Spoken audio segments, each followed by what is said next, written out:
The television mounted above the bar at Terminal C was screaming about trade rumors again when Shaquille O'Neal quietly stood up and walked away from it.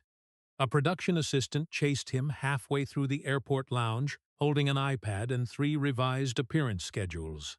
Somebody from TNT was texting him about a Thursday segment. His business manager wanted approval on a licensing deal involving sports recovery equipment and a chain of luxury gyms in Scottsdale.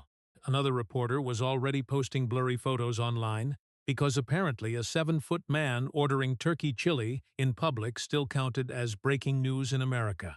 Shaq signed 2 autographs near the gate, shook hands with an exhausted baggage handler named Curtis, then stepped into the black SUV waiting outside Detroit Metropolitan Airport at exactly 2:21 p.m. "Downtown?" the driver asked. "No," Shaq said calmly. "Hargrove Industrial." The driver glanced at him through the mirror like he might misheard the address.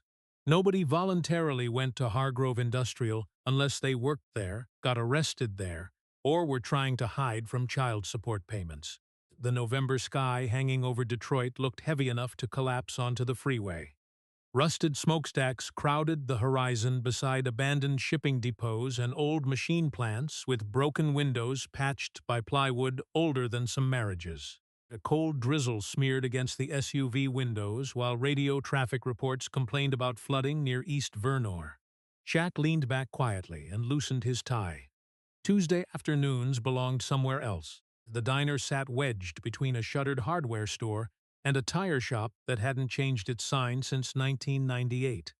Half the red neon letters above the entrance no longer worked, leaving Brocquet's dinar flickering weakly against the rain. At exactly 3:14 p.m., Shaquille O'Neal ducked through the front doorway. The brass bell hanging above the entrance rattled once. Nobody looked surprised anymore. A forklift mechanic wearing grease-covered coveralls lifted 2 fingers in greeting from the counter stool. An elderly postal worker nodded without turning around from her soup. Somebody near the coffee machine muttered, "Afternoon, big man," while continuing an argument about municipal parking citations. Shaq moved through the diner with the calm certainty of a man walking into church. Booth 4 waited near the back window. The cracked green vinyl seat groaned under his weight as he sat down carefully, folding his massive frame into the tight corner with practiced precision. He removed a pair of reading glasses from his jacket pocket, unfolded a folded newspaper, and placed his phone face down beside the sugar dispenser. Sylvia Brooks appeared beside the table less than 30 seconds later carrying a black ceramic coffee pot. "You're late," she said. Shaq looked at the wall clock. 14 seconds. "That's late for you." Her voice carried the dry exhaustion of somebody who had spent 20 years listening to excuses from grown adults who still forgot deadlines. Sylvia Brooks was 48 years old, wore faded denim aprons with missing pockets, and moved through the diner with the terrifying efficiency of a woman who understood exactly how expensive mistakes could become. Her dark curls were pinned back loosely with a pencil. Reading glasses hung from a chain near her collarbone beside a tiny gold cross worn smooth with age. She poured black coffee into his mug without asking. No cream, no sugar, no menu. Routine mattered here. The smell of roasted pecans, fryer grease, and industrial bleach drifted through the diner while rain tapped softly against the windows. Somewhere in the kitchen, an exhausted cook named Reggie argued with the dishwasher about Lions football and unpaid alimony. Sylvia slid the coffee pot beneath her arm and immediately pivoted toward another booth, where a young nurse sat crying quietly beside 2 unopened utility bills. Shaq watched without interrupting. That was the real reason he came. Not the food, definitely not the neighborhood. Silence. Sylvia crouched beside the nurse's booth, holding a yellow legal pad covered in handwritten notes and municipal contact numbers. She circled a paragraph on one of the overdue notices, tapped it twice with her fingernail, and calmly explained the hospital payroll discrepancy causing the shutoff threat. "You call this extension," Sylvia said, "not the number on the front page. That one routes to contractors overseas who can't fix anything except your blood pressure." The nurse laughed despite herself. 10 minutes later, Sylvia was helping an older mechanic calculate back taxes on the corner of a stained napkin while simultaneously yelling toward the kitchen that somebody's grilled cheese was burning again. She never stopped moving. coffee refills, legal advice, rent negotiations, directions to probate court, a warning about fake roofing contractors working the west side after flooding. The diner ran on bacon grease, caffeine, and Sylvia Brooks refusing to let people drown quietly. Shaq drank his coffee slowly and watched the room operate around her like a machine held together by stubbornness alone. Outside, semi-trucks growled past flooded intersections. A police siren screamed somewhere farther downtown. The city bus hissed to a stop near the curb before coughing back into traffic. Inside booth 4, everything stayed the same. For 6 years, Shaquille O'Neal came every Tuesday at exactly 3:14 p.m. Same booth, same coffee, same silence.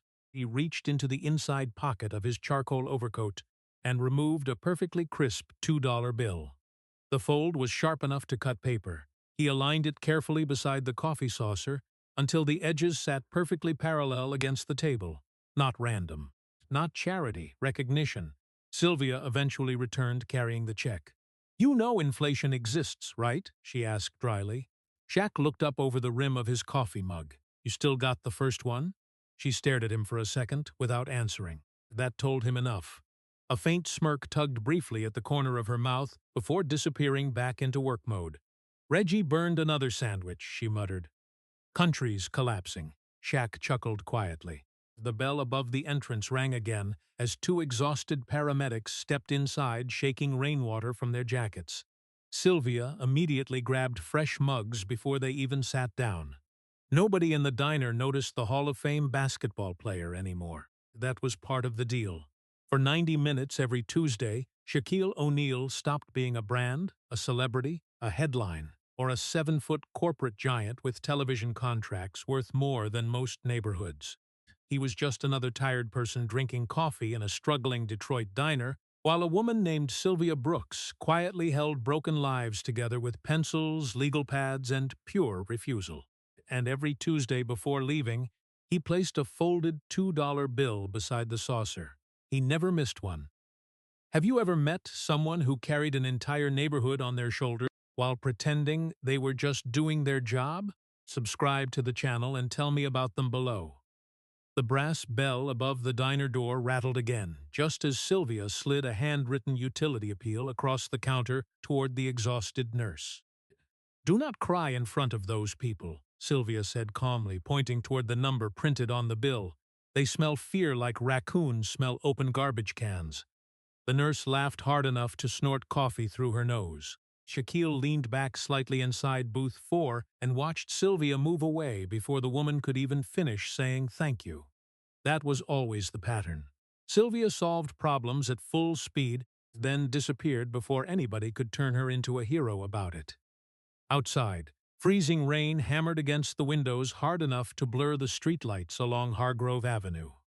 The broken neon diner sign flickered unevenly across puddles, collecting beside the curb while trucks from the nearby steel processing yard dragged long trailers through standing water. Inside the diner, Sylvia Brooks was somehow running 3 separate emergencies between refilling coffee mugs. A gray-haired immigrant couple sat near the pie display, nervously clutching a stack of legal documents wrapped in a plastic grocery bag. Their son translated broken English while Sylvia scanned the paperwork with the speed of somebody who had spent years arguing with government agencies that intentionally buried poor people under confusing language. "Okay," Sylvia muttered, flipping through the packet. "This isn't an eviction notice yet. It's just Detroit pretending paperwork counts as communication." The husband looked terrified. Sylvia grabbed a red pen from behind her ear and circled 2 paragraphs aggressively. "You missed a zoning hearing back in August because the notice got mailed to the wrong address." She pointed toward the city seal stamped on the page. "Which means half this mess is legally shaky." The son blinked at her.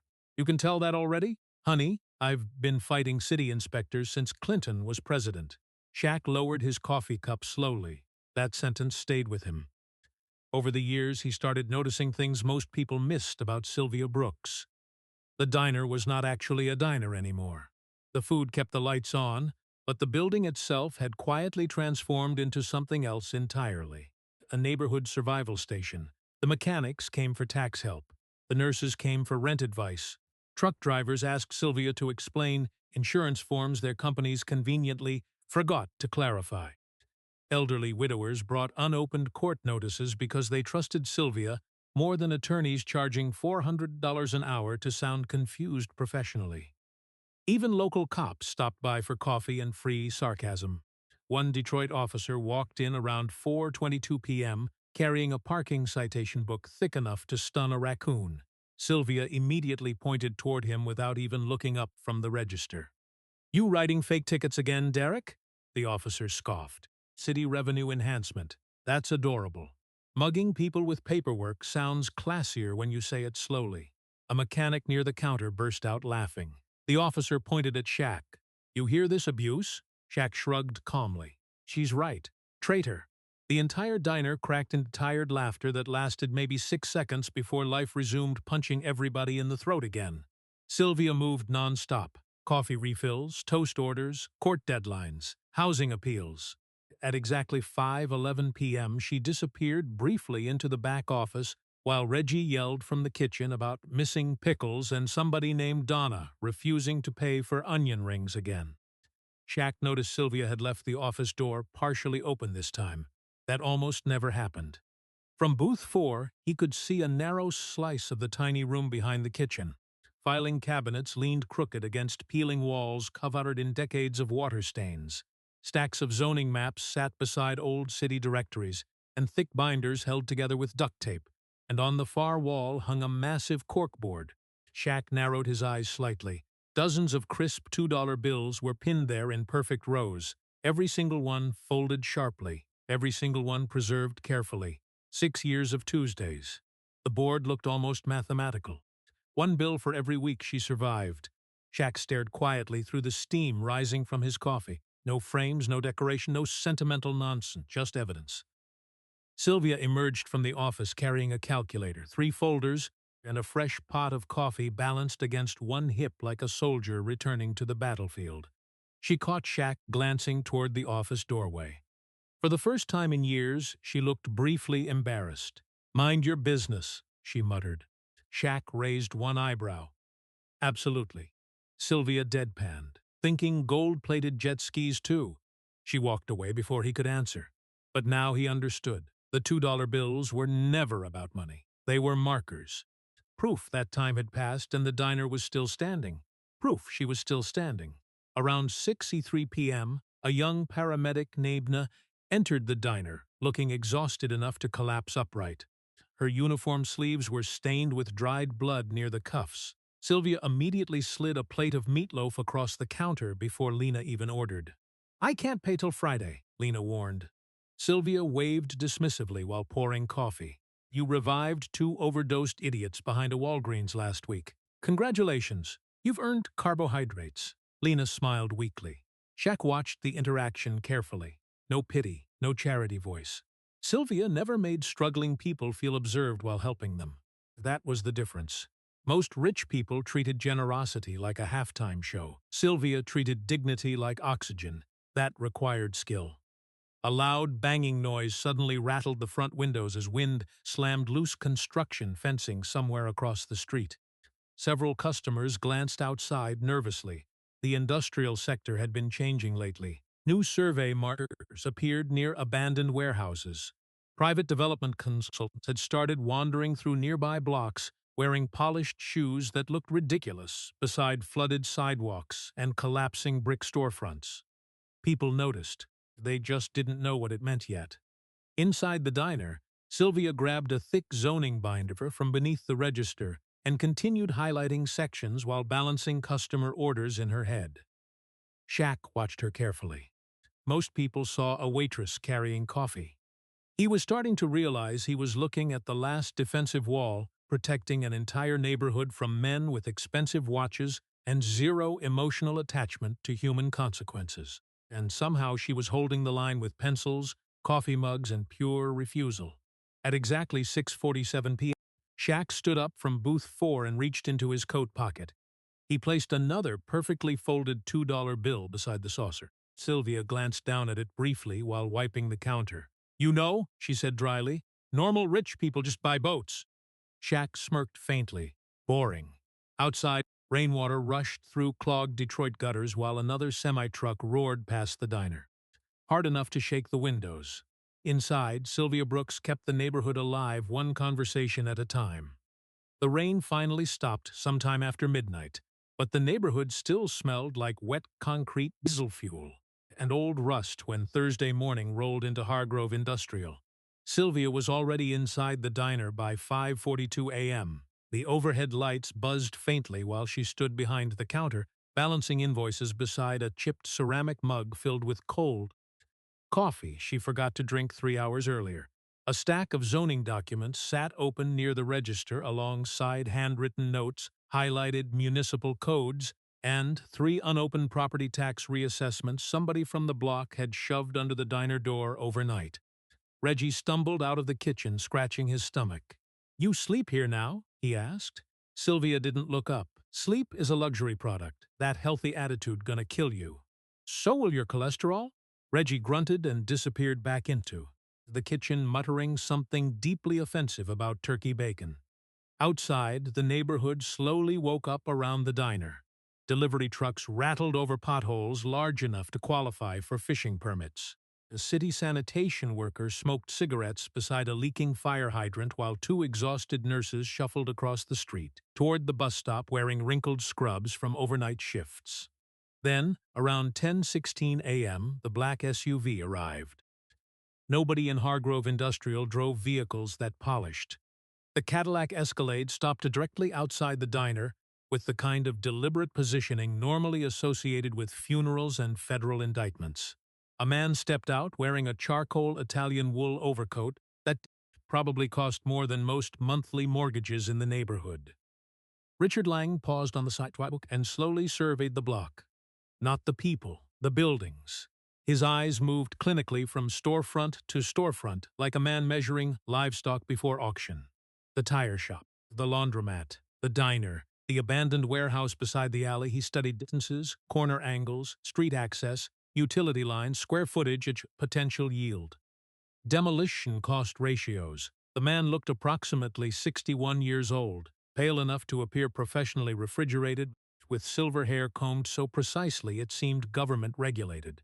His shoes were polished mirror-black leather, untouched by weather, labor, or basic humanity. He entered the diner at exactly 10:19 a.m. The brass bell above the door rang softly. Richard Langdon visibly disliked the sound. Inside, the diner carried its usual chaos. Somebody argued about Lions draft picks near the counter. A construction worker cursed at a broken ketchup bottle. Grease crackled loudly from the kitchen while old Motown drifted softly from a battered radio behind the register. Langdon hated all of it instantly.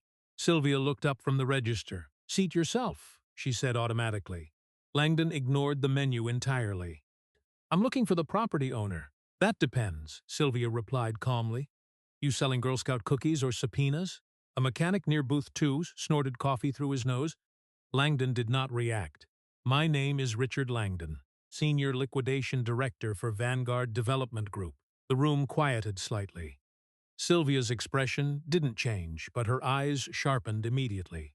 Corporate people had started appearing around Hargrove more frequently during the last 6 months. Surveyors, consultants, men wearing clean boots and expensive watches who asked suspiciously specific questions about utility infrastructure while pretending to care about urban renewal.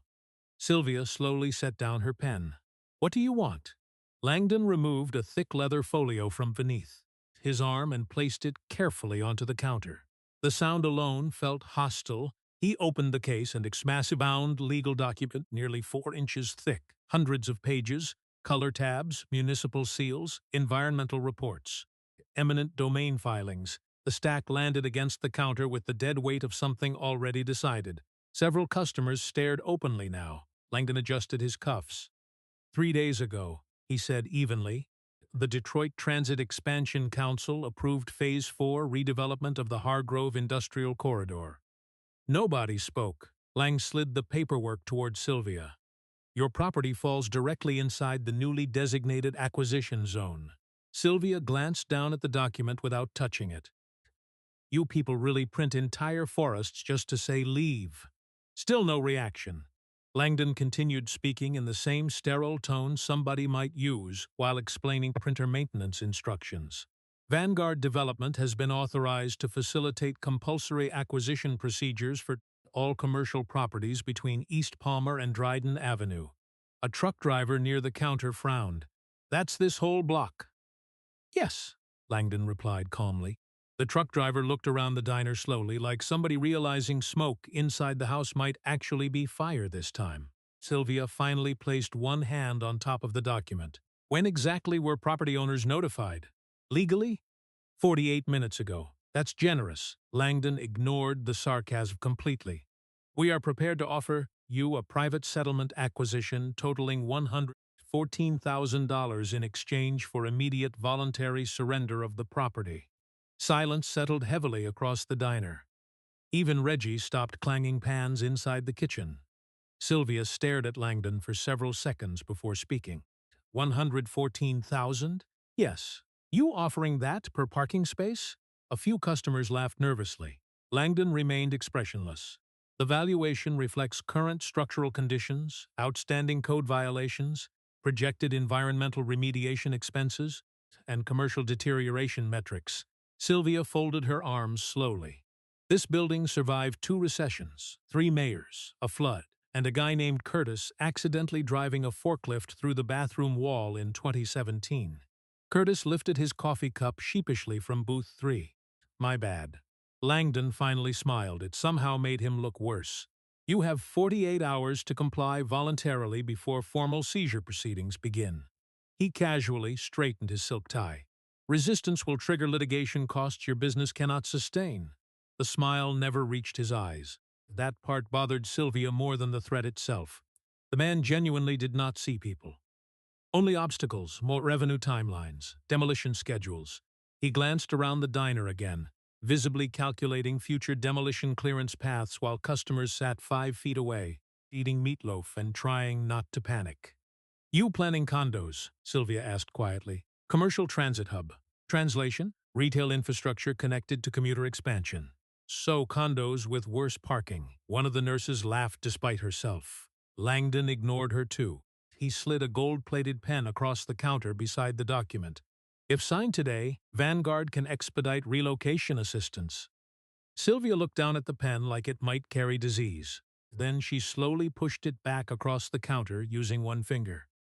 You walked into my diner during lunch rush, offering clearance sale money for an entire neighborhood. Langdon's voice remained perfectly calm. Progress requires adaptation, Ms. Brooks. No, Sylvia replied coldly. Greed requires vocabulary. The diner fell silent again. Langdon closed the leather folio carefully. You have until Saturday at 10 a.m. Then he turned and walked out without another word. The brass bell rattled behind him.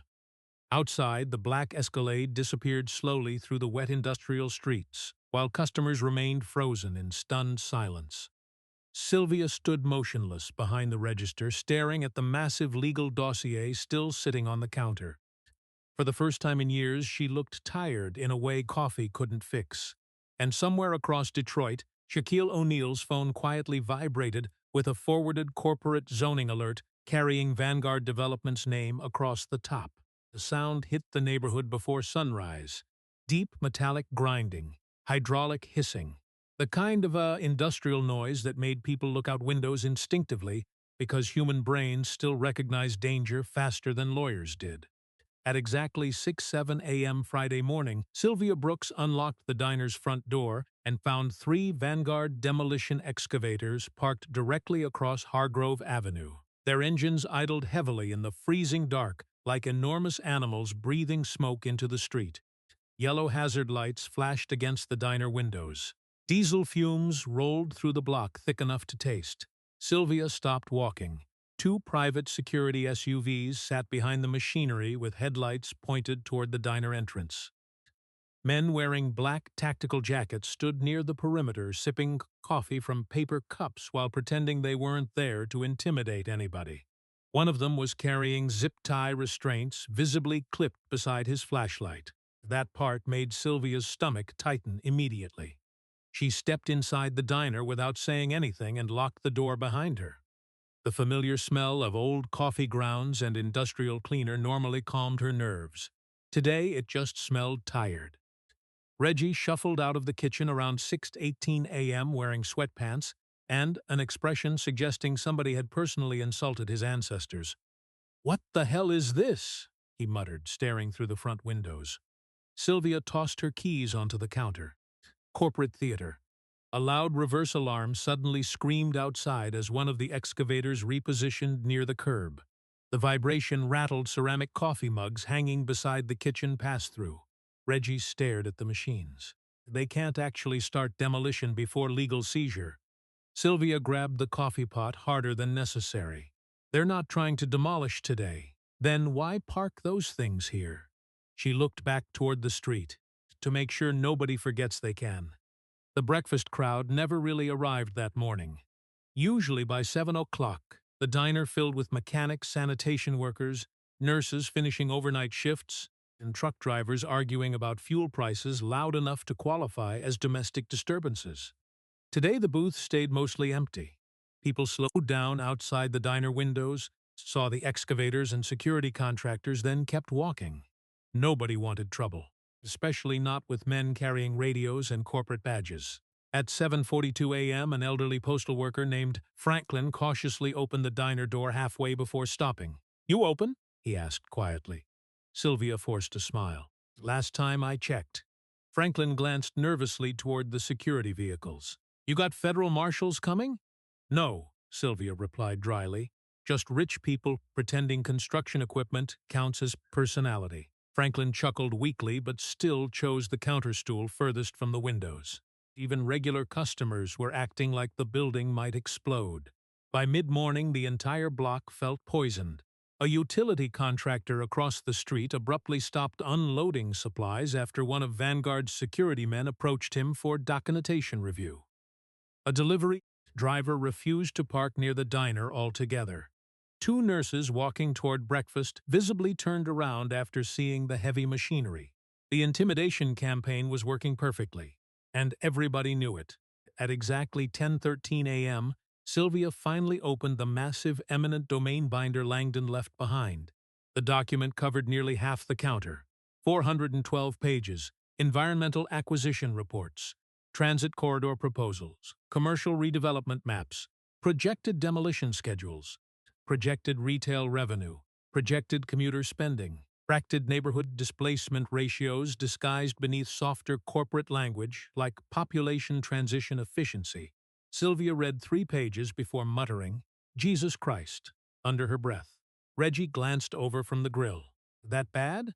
They already mapped future coffee kiosks where the laundromat sits. He blinked slowly. People still use laundromats, not people making $40 salads downtown. Another reverse alarm screamed outside. The entire front window vibrated violently. Sylvia rubbed her forehead. For the first time in years, she looked overwhelmed. Not angry, not sarcastic, tired. The kind of exhaustion that settles into somebody after realizing the fight was already organized months before they even knew war existed. Around noon, one of the security contractors entered the diner carrying a clipboard. Mid-30s, buzz cut, former military posture. Expensive tactical boots that had never touched actual mud. He approached the counter politely enough to somehow feel more insulting. "Mom," he said, "we'll need the sidewalk area clear by Monday for staging access." Sylvia didn't look up from the zoning binder.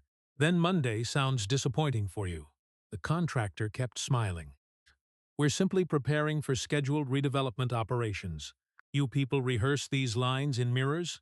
The man ignored that completely. "Failure to comply with access requests may affect relocation assistance." Sylvia slowly closed the binder. "I need you to hear this carefully." She leaned forward slightly. "Nobody here is confused about what you're doing." The contractor's smile tightened. "We're revitalizing the district." "No," Sylvia replied calmly. "You're pressure-washing poor people off expensive land." Silence stretched between them. Even Reggie stopped moving behind the grill. Finally, the contractor nodded once. "You have until tomorrow morning." Then he walked out. The bell above the door rattled behind him. Sylvia watched through the windows as he returned to the security perimeter near the excavators. Her coffee had gone cold again. By 2:36 p.m., the diner was nearly empty. No nurses, no mechanics, no truck drivers. The constant anxiety outside had drained the life from the block itself. Sylvia sat alone at the counter, staring at the unsigned buyout contract, while diesel fumes drifted endlessly through cracks near the front door. The yellow emergency lights outside flashed rhythmically across her face. She looked smaller somehow. The giant zoning binders surrounding the register no longer looked like weapons. They looked like sandbags against a flood already entering the building. Her right hand trembled slightly while turning pages. That stopped Shaquille O'Neal cold when he walked through the door at exactly 3:14 p.m. The brass bell rang softly overhead. Sylvia immediately straightened her posture and tucked the shaking hand beneath the counter before anybody could notice. Too late. Shaq noticed everything. He paused near booth 4 and slowly studied the room. Empty booths, silent kitchen, security contractors outside, excavators idling across the street like loaded guns. Then his eyes settled on the contract. Sylvia forced a sarcastic smile. "You're late," she said quietly. Shaq glanced toward the wall clock, 32 seconds. Slipping, he sat down slowly without removing his coat. Outside, another excavator engine roared heavily enough to shake the diner windows again. Neither of them looked away from the contract sitting on the counter between the coffee mugs and the zoning binders. For 6 years, Shaquille O'Neal had watched Sylvia Brooks carry everyone else's panic without dropping it. Now he was watching her fight to hide her own, and that bothered him far more than the bulldozers. Shaquille kept staring at Sylvia's trembling hand long after she hid it beneath the counter. That changed everything. Outside the diner windows, Vanguard's excavators continued growling across Hargrove Avenue, while yellow warning lights flashed endlessly against the wet pavement. One security contractor paced slowly beside the machinery, pretending to check his phone while obviously watching the diner entrance. Inside booth 4, Shaq quietly folded his reading glasses and slipped them into his coat pocket. Sylvia poured fresh coffee into his mug without speaking.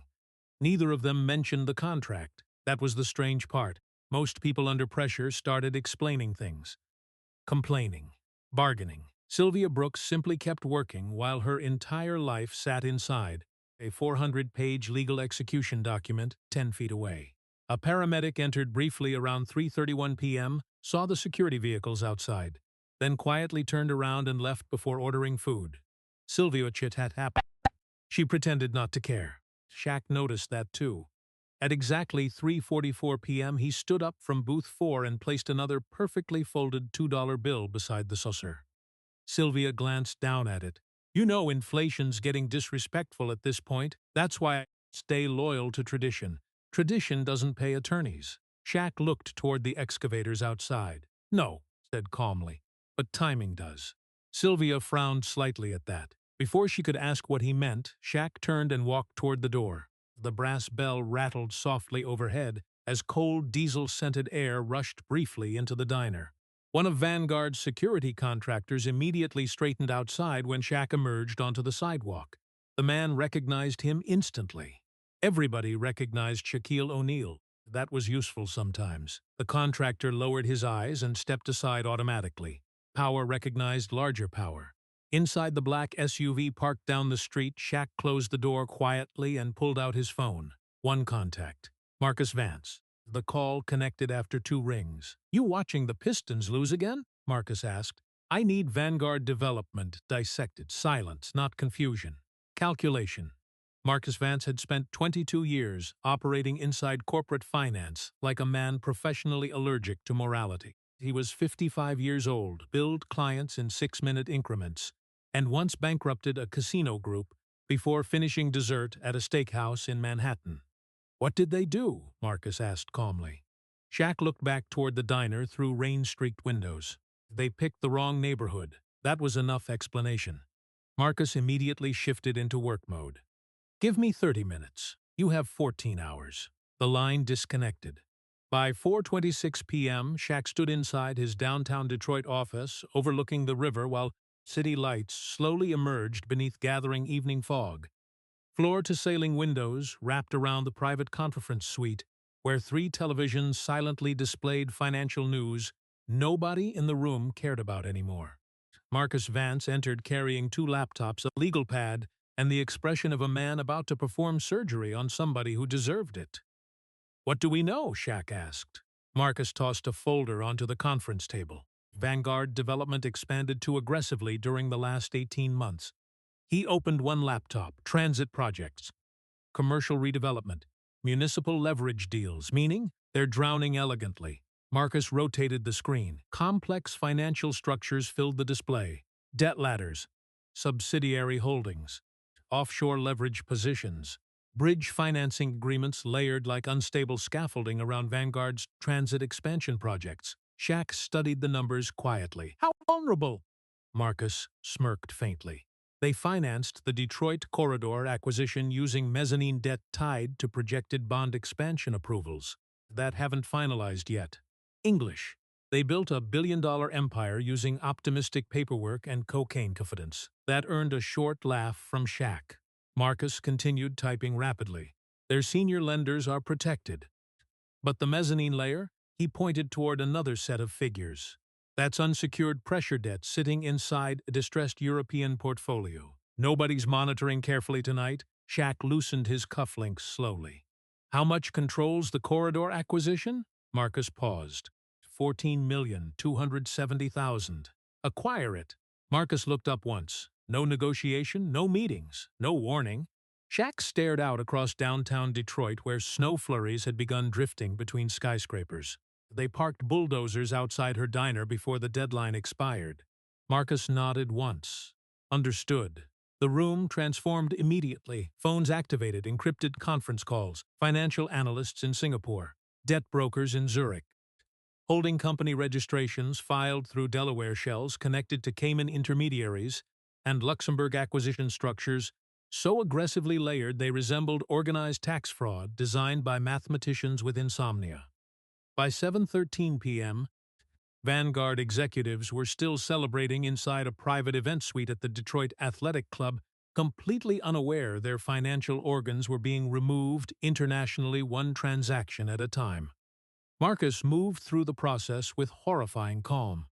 Transfer approved. Secondary purchase confirmed. Debt instrument secured. Move the Lisbon tranche before Tokyo opens. Shaq sat silently at the head of the conference table, watching numbers move across global financial systems faster than human beings could emotionally process consequences. Nobody raised voices. Nobody celebrated. That was the frightening part about real money. It moved quietly. At exactly 11:48 p.m., Marcus finally leaned back in his chair. "We control 72% of Vanguard's mezzanine exposure." "Enough!" Marcus smiled for the first time all night. "Oh, they're dead." Shaq stood beside the windows overlooking the Detroit River while another round of acquisition documents appeared on the table behind him. The city looked peaceful from 40 floors up. Down below, people still worked night shifts, paid rent late, filled gas tanks halfway, ate microwave dinners inside apartments with bad plumbing while corporations played Monopoly using neighborhoods as game pieces. Marcus slid one final document forward. This transfers controlling leverage authority over the Hargrove Corridor assets into the new trust structure. Shaq signed it calmly. One signature. $14 million. 7 offshore holding companies. Complete financial decapitation. The digital authorization crossed international servers in less than 9 seconds. Somewhere across the Atlantic, distressed debt portfolios quietly changed ownership. Somewhere in Manhattan, Vanguard's leveraged exposure alerts began triggering internally. And somewhere inside a nearly empty diner in Hargrove Industrial, Sylvia Brooks was still wiping down counters under the assumption she was completely alone in this fight. Marcus closed the final folder. "What do you want the trust named?" Shaq looked toward the dark skyline again. Then he answered quietly, "Brooks Community Preservation Trust." Marcus blinked once. That's not subtle. "Good." At exactly 5:02 a.m. Saturday morning, Vanguard Development officially stopped controlling the block they planned to demolish. The company simply didn't know it yet. The bulldozers never shut off. That was the part Sylvia hated most. For 3 straight days, Vanguard kept the machinery idling across Hargrove Avenue like psychological warfare powered by diesel fuel and corporate billing accounts. The engines growled nonstop through the neighborhood at all hours, vibrating apartment windows, rattling dishes inside kitchen cabinets, and slowly grinding people's nerves into powder. By Tuesday afternoon, the entire block looked exhausted. Half the storefronts stayed dark now. The laundromat closed early. The pharmacy owner across the street had already removed family photographs from behind the register. Somebody spray-painted corporate leeches across a plywood barrier during the night before city crews painted over it at sunrise. The paint still showed through faintly underneath. At exactly 3:10 p.m., Sylvia Brooks stood alone behind the diner counter, holding a damp cleaning rag. The 48-hour deadline had officially expired. Outside the front windows, two Vanguard excavators sat motionless beside the curb, while private security contractors paced slowly near temporary fencing. Their black jackets displayed no company logos now. That somehow felt more threatening. The diner itself barely sounded alive anymore. No laughter, no arguments about football, no exhausted nurses inhaling coffee before another shift. The refrigerators hummed quietly behind the counter, while old fluorescent lights buzzed overhead with the tired electrical whine of a building pushed beyond its lifespan years ago. Sylvia wiped down the espresso machine carefully. Then she wiped it down again. Not because it needed cleaning, because movement helped.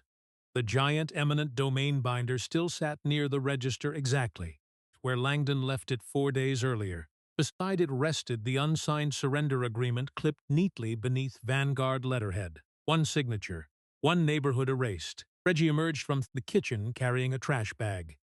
"You eat anything today?" he asked. Sylvia didn't look up. "Coffee counts." "No, it doesn't." "It does if your stomach gives up arguing."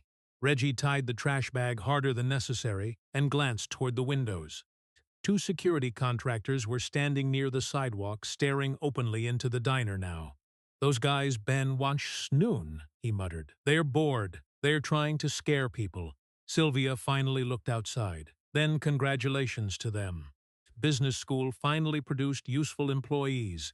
Reggie snorted despite himself. That was Sylvia's final defense mechanism when things got ugly enough. Sarcasm. Cheap, durable, American-made sarcasm.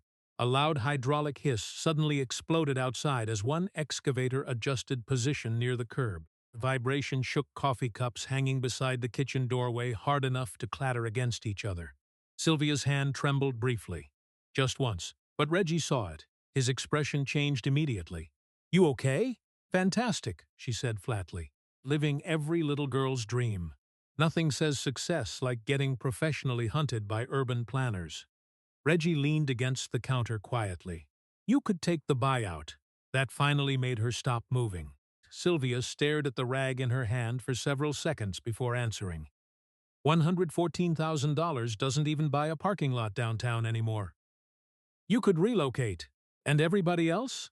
She looked around the empty diner slowly. "Where exactly does this neighborhood relocate to?"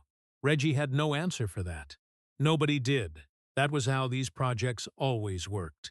City officials talked about economic revitalization, while pretending communities were made of interchangeable furniture instead of human beings.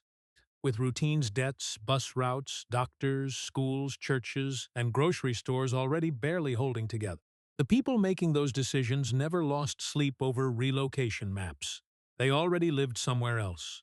At 3:12 p.m., Sylvia walked slowly toward the front windows and looked outside. One of the security contractors immediately lifted a radio toward his mouth after noticing movement inside the diner. That irritated her instantly. She unlocked the front door and stepped onto the sidewalk. Cold November wind hit her face hard enough to sting. The diesel smell outside was suffocating now. A younger contractor approached cautiously. "Mom," he began professionally, "for your safety, we recommend remaining indoors while equipment positioning continues." Sylvia looked up at the massive excavator parked across from the diner. Then she looked back at him. "That machine costs more than my entire block combined, doesn't it?" The contractor hesitated. "That's not information I have access to. That's corporate language for yes." Another security man shifted awkwardly beside the fencing. Sylvia folded her arms. "You boys ever notice rich people only discover community investment after poor neighborhoods become profitable?" Nobody answered. They weren't paid enough for philosophical discussions. Sylvia stepped back inside the diner and locked the door again. The brass bell rattled softly overhead. At exactly 3:14 p.m., her eyes instinctively flicked toward booth 4, empty. That bothered her more than expected. For 6 years, Shaquille O'Neal arrived every Tuesday at exactly the same time. Same booth, same coffee, same folded $2 bill. Today, the booth sat empty beneath the flickering overhead lights while bulldozers waited outside like vultures with financing. Sylvia swallowed quietly and looked away. She refused to let herself feel disappointed. People had their own lives, their own limits. Nobody owed her rescue. The clock above the register clicked softly to 3:17 p.m., then 3:18, then 3:19. Still no bell above the door. The silence inside the diner started feeling unnatural now, like the building itself was holding its breath. Sylvia slowly untied the strings behind her apron. The faded denim fabric carried years of coffee stains, grease marks, pen ink, and tiny burns from careless kitchen accidents. She folded it carefully anyway. Perfect corners, perfect lines. Control mattered, even now. She placed the folded apron gently beside the ancient cash register where she had stood almost every day for the last 9 years. Then she wiped down the counter one final time. No crying, no panic, no dramatic speeches, just exhaustion wrapped tightly around stubbornness. Outside, the bulldozer engines continued roaring hard enough to vibrate the diner windows. Inside, Sylvia Brooks stood alone in the empty building. She refused to surrender voluntarily. And at exact 3:20 p.m., the brass bell above the entrance finally rang. The brass bell above the diner entrance rang once. Then, silence followed. Sylvia turned slowly from behind the counter, expecting maybe a late customer, maybe Reggie coming back from the storage alley, maybe one last exhausted mechanic trying to pretend the neighborhood wasn't already halfway buried. Instead, Richard Langdon walked through the doorway, wearing a charcoal overcoat so sharply tailored it looked surgically attached to him. Two armed city marshals entered behind him. The atmosphere inside the diner changed instantly. Not louder, worse. One marshal rested a hand near the holster, clipped beside his jacket, while the other scanned the empty booths automatically, like they were entering a hostile building instead of a half-dead diner that still smelled faintly like burned coffee and fryer grease. Langdon removed leather gloves finger by finger with slow, theatrical precision. Outside the front windows, the excavators continued rumbling against the curb, while yellow hazards flashed across the diner walls in sickly bursts. Richard Langdon smiled, not warmly. Predators never wasted energy pretending empathy mattered. "Well," he said calmly, looking around the empty room, "this became depressing faster than expected." Sylvia stood motionless behind the counter. Her folded apron still rested beside the register. "You came all the way down here just to audition for Villain of the Year?" Langdon ignored the comment and stepped closer. His polished shoes crunched lightly across grit tracked inside from the sidewalk. The sound carried strangely in the empty diner. "I gave you every opportunity to behave rationally, Miss Brooks." Sylvia folded the cleaning rag once more and set it down carefully. "You parked demolition equipment outside a diner like a Bond movie extra. A necessary pressure mechanism. That's corporate language for bullying." Langdon's smile widened slightly. "You continue misunderstanding your position." One of the marshals shifted awkwardly. Even he looked uncomfortable now. Langdon placed a slim leather portfolio onto the counter and opened it with practiced efficiency. Inside sat the surrender agreement, freshly printed, perfectly aligned, clipped beneath Vanguard letterhead. He removed a gold-plated fountain pen and placed it directly in front of Sylvia. The metallic click echoed softly. "There is still time," he said smoothly. "Sign voluntarily, and Vanguard will expedite your relocation compensation." Sylvia looked at the pen, then at Langdon, then back at the pen again like somebody examining roadkill. "You know," she said quietly, "normal human beings usually say hello before threatening displacement." Langdon's face hardened slightly. "This property no longer belongs to sentiment. That sentence probably sounded smarter in your car." One marshal coughed suddenly to hide a laugh. Langdon noticed. The room temperature seemed to drop 5 degrees. He straightened his cuffs carefully. "You built emotional attachment to deteriorating commercial real estate and mistook that for leverage." His voices remained perfectly controlled. "That was unwise?" Sylvia slowly locked her hands behind her back. not defensive, defiant. The posture forced her shoulders straight despite the exhaustion crushing underneath. "You think this building matters because of the walls?" she asked. Langdon glanced around dismissively. "The plumbing barely functions. The plumbing isn't the point. The city council disagrees." Sylvia stared directly into his eyes now. "No," she replied calmly. "The city council got bribed by people who describe neighborhoods using spreadsheet vocabulary." For the first time, irritation cracked visibly through Langdon's expression. "There it is," Sylvia continued. "That little twitch right there. Rich people hate hearing the quiet part out loud." Langdon suddenly slammed the document flat against the counter, hard enough to rattle the register drawer. The noise exploded through the empty diner. "This conversation is over." Outside, one excavator engine revved louder simultaneously, almost on cue. Langdon pointed toward the signature line.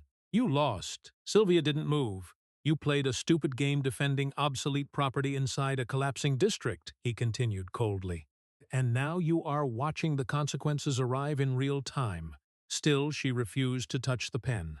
The silence started stretching dangerously now. One marshal glanced toward the windows uneasily, while the other shifted his weight near the booths. Nobody liked this job, that was obvious. But they were still doing it. Langdon exhaled sharply through his nose. "Marshal Green," he said without looking away from Sylvia, "begin documenting removable assets for seizure processing." The older marshal hesitated. "You want inventory now?" "Yes." The marshal nodded reluctantly and stepped toward the booths carrying a clipboard. The sound of his boots against the cracked linoleum somehow felt more violent than yelling would. Sylvia remained perfectly still, hands behind her back, eyes forward. Langdon watched her carefully now, clearly expecting tears, panic, bargaining, something human enough to confirm he controlled the room completely. Instead, she asked one question. "You ever eat here?" Langdon blinked once. "What, before all this?" Sylvia nodded toward the diner around them. "You ever sit down inside this place, actually eat food here?" "That's irrelevant." "So no." Langdon's patience visibly thinned. "This establishment serves no future economic purpose." Sylvia smiled again. "What?" "That creepy little habit you corporate people have." She tilted her head slightly. "You talk about human beings like expired inventory." The younger marshal stopped moving entirely now. Nobody spoke. Outside, freezing wind pushed diesel exhaust across the windows while security contractors lingered near the machinery waiting for orders. Langdon stepped closer to the counter, close enough now that Sylvia could smell expensive cologne underneath the cold air trapped inside his overcoat. "I'm going to explain something very clearly." His voice dropped lower. "By this evening, these booths will be removed. This building will be condemned. Utility access will be terminated. And every business owner on this block will understand exactly what happens when people resist progress." Sylvia's expression didn't change. "Funny thing about progress," she said quietly. "It always seems to require destroying somebody poorer first." Langdon picked up the gold pen again and shoved it toward her. "Sign." She looked down at it, then calmly pushed it back toward him using one finger. "No." The word landed heavier than shouting would have. Langdon stared at her for several seconds without blinking. Then the brass bell above the diner door rang again. This time nobody turned immediately, because the entire room had already started changing the second. The massive shadow blocked the afternoon light coming through the entrance. The brass bell above the diner entrance rang softly. Then the room changed. Not emotionally, physically. The afternoon light pouring through the doorway disappeared behind the massive silhouette stepping inside the diner, and suddenly every person in the building became aware of space in a completely different way. Shaquille O'Neal ducked slightly beneath the frame of the entrance and closed the door behind him with calm, deliberate precision. Cold wind rushed briefly through the diner, carrying diesel fumes and distant construction noise before the room sealed shut again. Nobody moved. Not Langdon, not the marshals, not even the security contractors visible through the front windows. Shaq stood there quietly, in a dark charcoal overcoat still damp from freezing rain outside. Snowflakes melted slowly against his broad shoulders while the low fluorescent lights reflected faintly across the polished floor beneath him.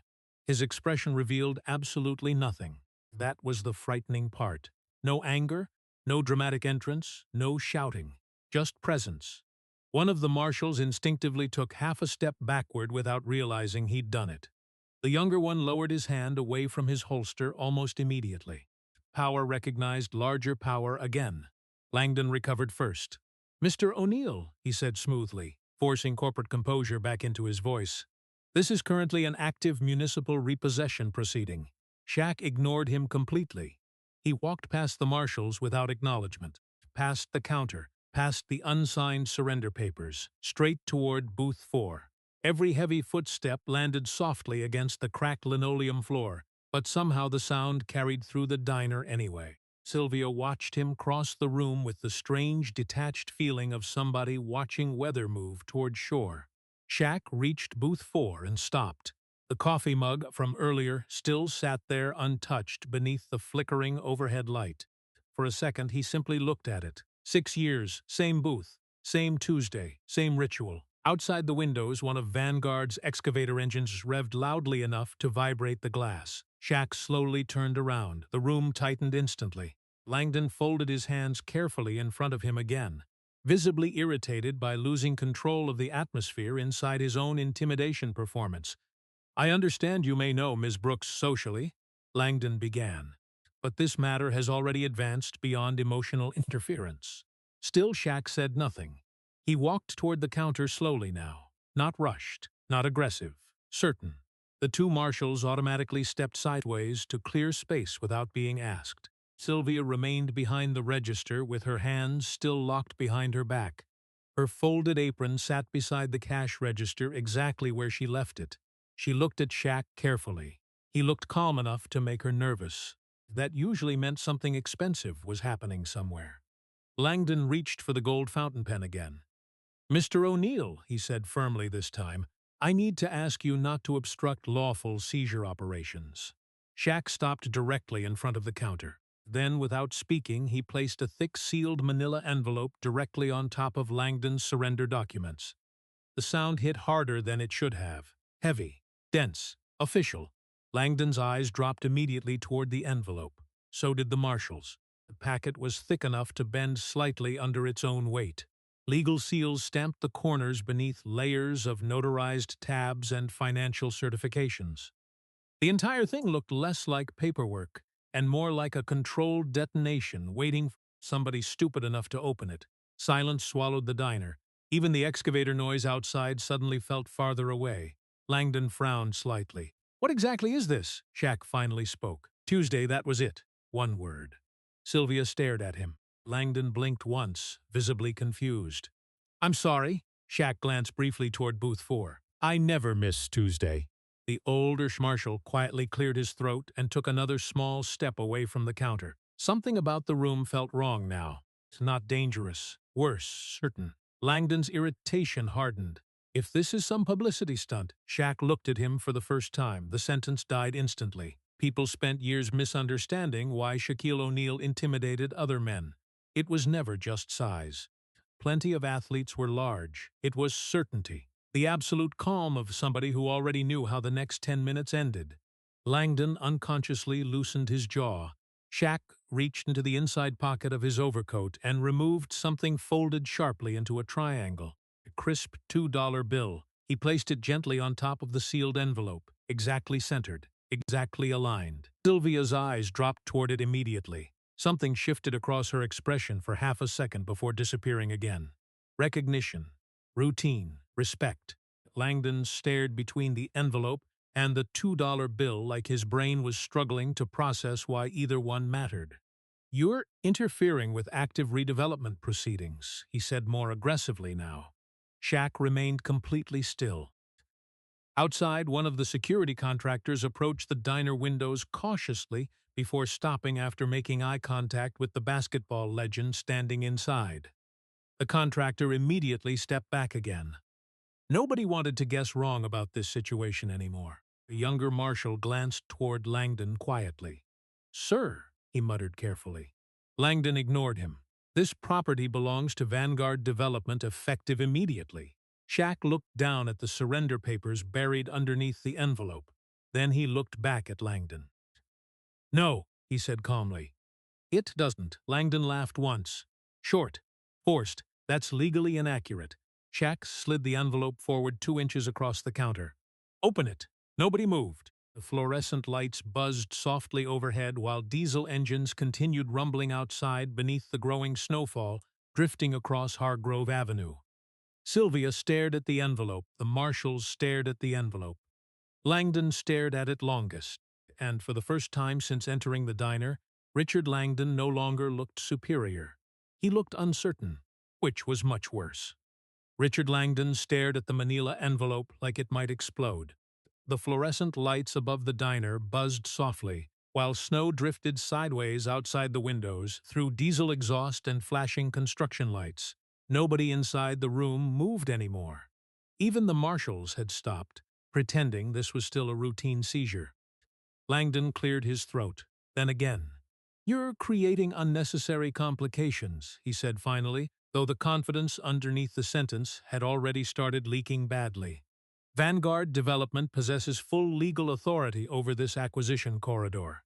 Shaquille rested one massive hand lightly against the counter. "No," he said calmly, "it doesn't." Langdon forced a short laugh. "This is absurd." Still Shaq never raised his voice.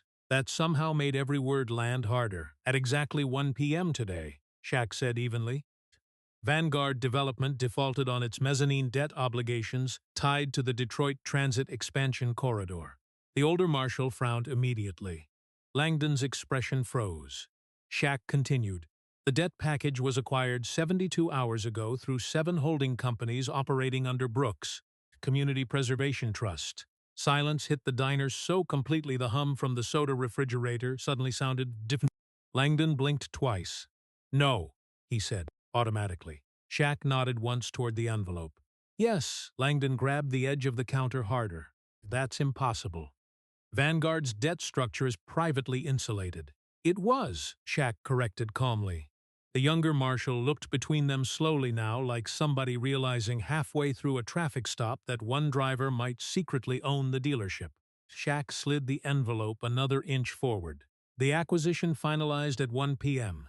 Your board attempted emergency restructuring at 1:42. Their lenders refused." Langdon's face had started losing color. "That's not public information." "It wasn't supposed to be." The room tightened again.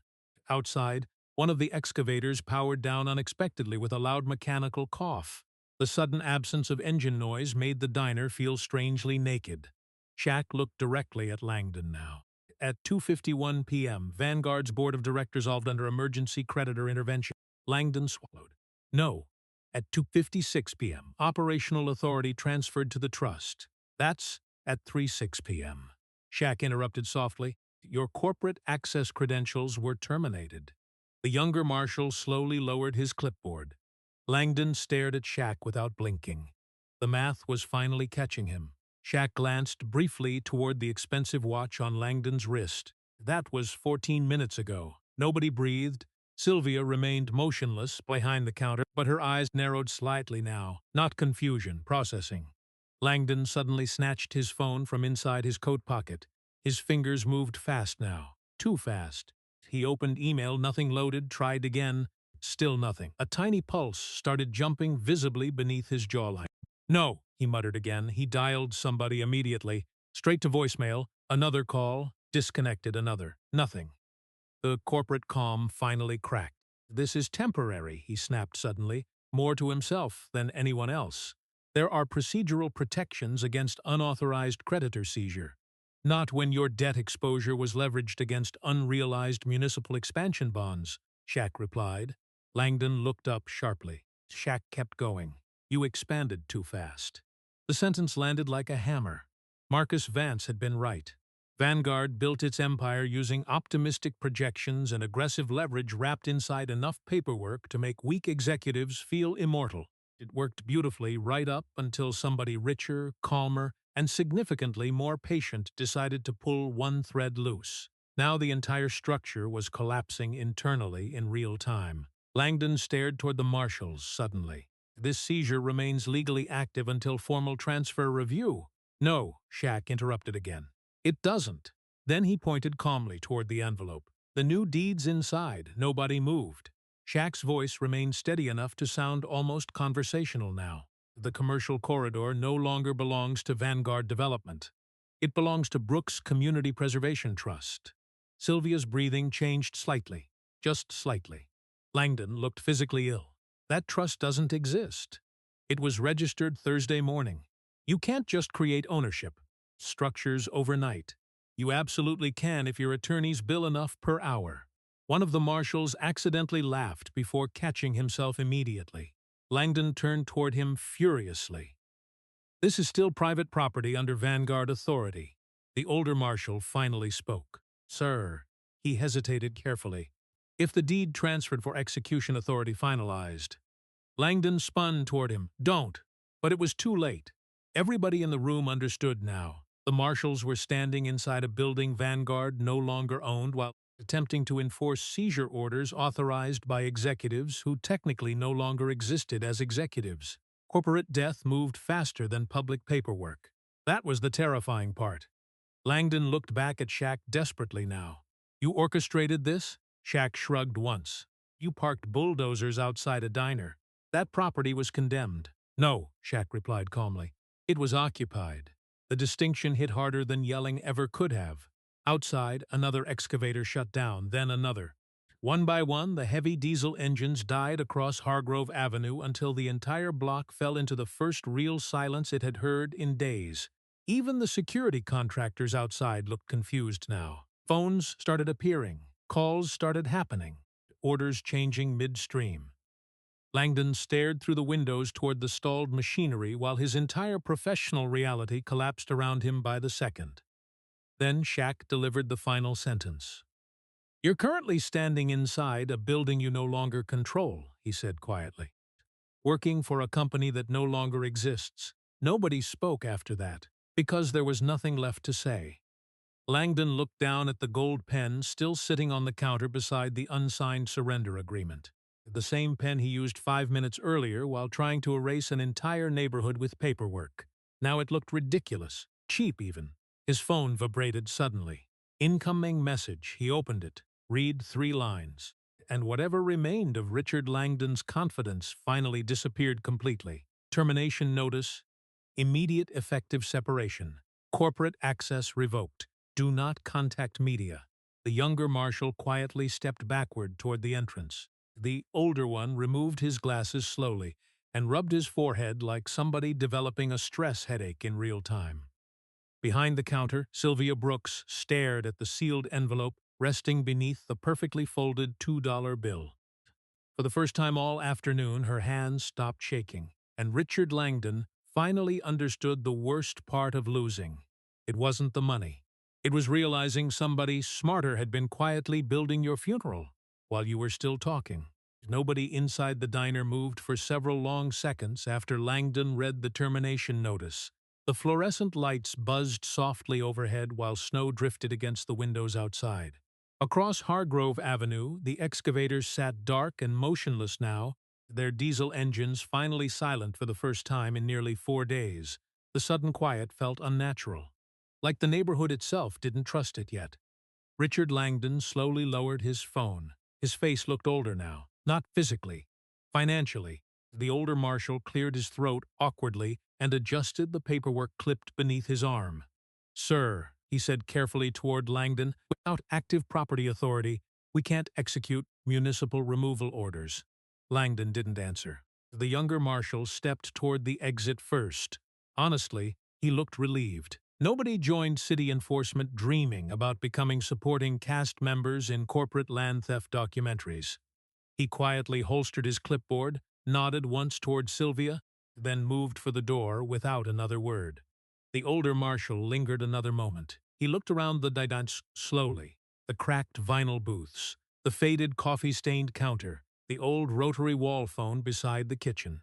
Everything suddenly appeared different now that the building was no longer commercial redevelopment property and had transformed back into a place where actual human beings existed. He glanced toward Sylvia. My mother used to bring me here after church, he admitted quietly. Sylvia blinked once. You still owe me for 2 slices of cherry pie from 1998. The marshal laughed despite himself. Then he shook his head. muttered something about retirement paperwork, and walked out into the freezing afternoon. The brass bell rattled softly overhead.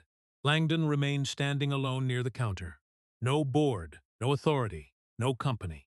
Outside, several Vanguard security contractors were already receiving updated instructions through headsets, while confused equipment operators climbed down from bulldozers, smoking cigarettes beside stalled machinery. One excavator began slowly backing away from the curb. Retreat looked uglier in daylight. Langdon stared at Shaquille. "You think this changes anything?" he asked quietly. Shaq adjusted the cuff of his overcoat. "I think it already did. The city will find another developer. Probably." Langdon's jaw tightened. "You can't stop expansion forever." Shaq looked around the diner calmly. "Nobody's trying to stop expansion." He paused. "Just parasites." That landed harder than anything else. Langdon glanced toward Sylvia one final time. For the first time since entering the diner, he actually looked at her directly instead of through her. Not long. Just long enough to understand he completely misjudged the room from the beginning. Then he grabbed the gold fountain pen from the counter and shoved it violently back into his coat pocket. Nobody stopped him. Nobody needed to.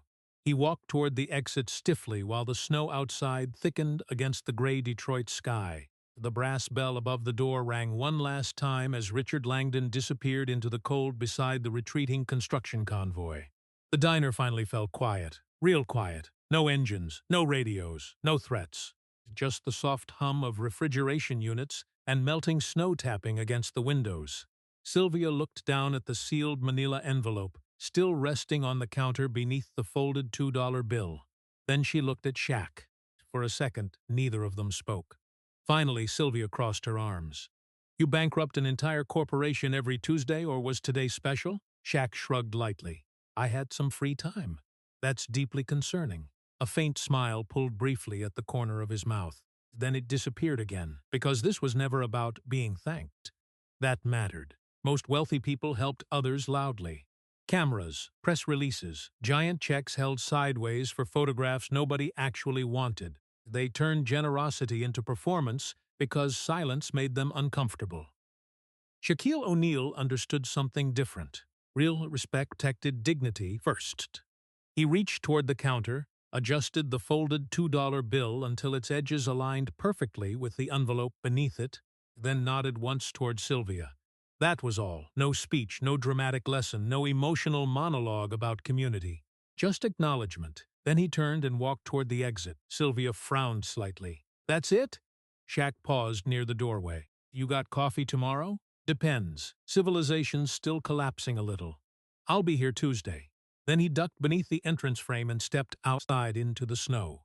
The brass bell rattled softly behind him. Gone. Just like that. Sylvia stood alone inside the diner while the last Vanguard security SUV slowly disappeared down Hargrove Avenue behind the departing excavators. For the first time in days, the block looked still. Normal almost.